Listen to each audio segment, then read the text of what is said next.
Je suis Mélanie Barrère-Giffon, diététicienne de métier, maman d'un petit Luca de 4 ans et demi et je vais vous parler de l'allaitement.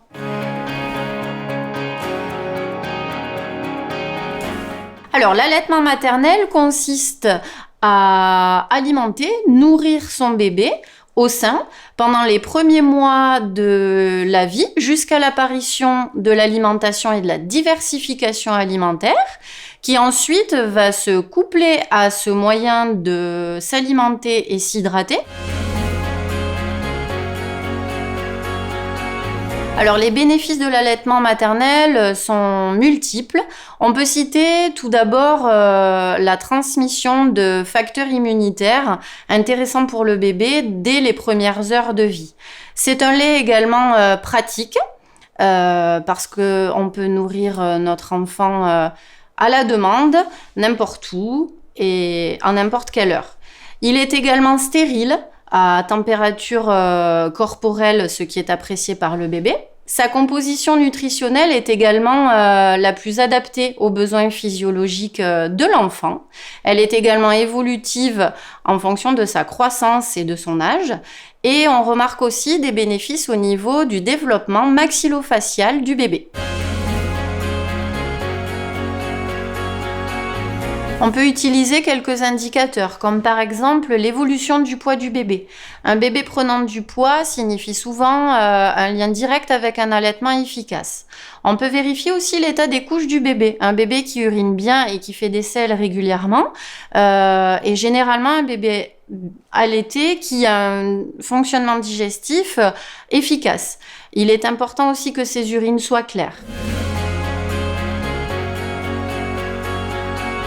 Pour aider les mamans à parcourir un allaitement efficace, on peut les encourager à bien s'hydrater, à avoir une alimentation variée, équilibrée, prendre soin d'elles aussi en termes de repos. L'allaitement demande de l'énergie. Il est important que les mamans prennent soin d'elles.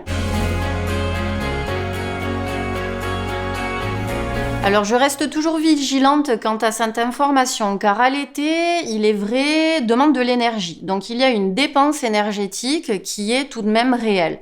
Malgré tout, certaines mamans témoignent avoir un plus grand appétit. Je resterai donc très mesurée quant à la place de l'allaitement et la perte de poids. Ce qui me tient à cœur de préciser est que l'allaitement ne doit pas être motivé par cette quête de perte de poids ou de retrouver une image corporelle. Il faut allaiter pour toute autre raison et principalement l'aspect nutritionnel. Alors, ce qu'il est important de préciser, il me semble, c'est de toujours garder une posture d'écoute, de rassurance et d'accompagnement de ces mamans. Il me semble important d'être à l'écoute de leurs questions, leurs craintes, les accompagner dans leur cheminement, dans leurs décisions, sans jugement.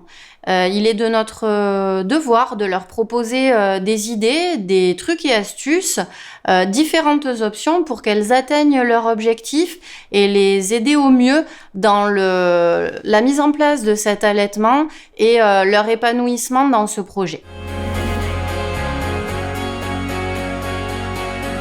J'ai pour habitude de voir l'allaitement maternel d'un côté très pédagogique.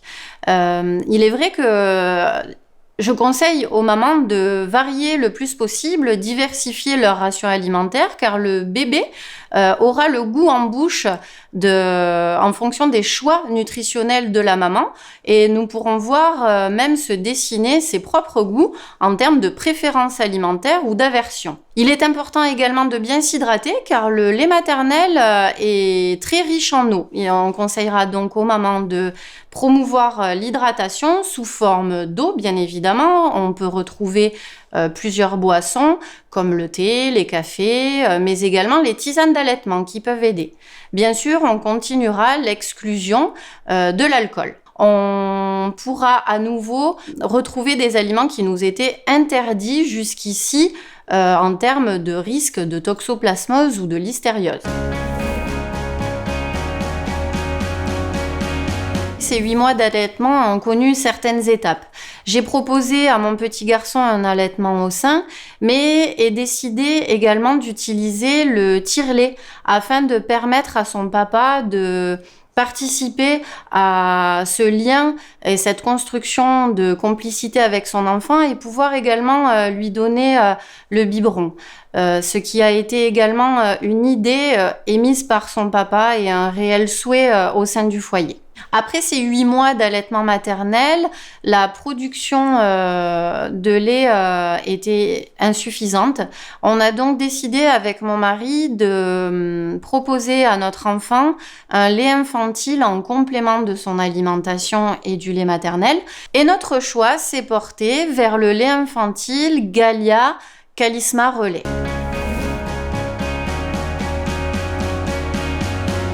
Je retiens un joli souvenir de l'allaitement maternel avec mon petit garçon.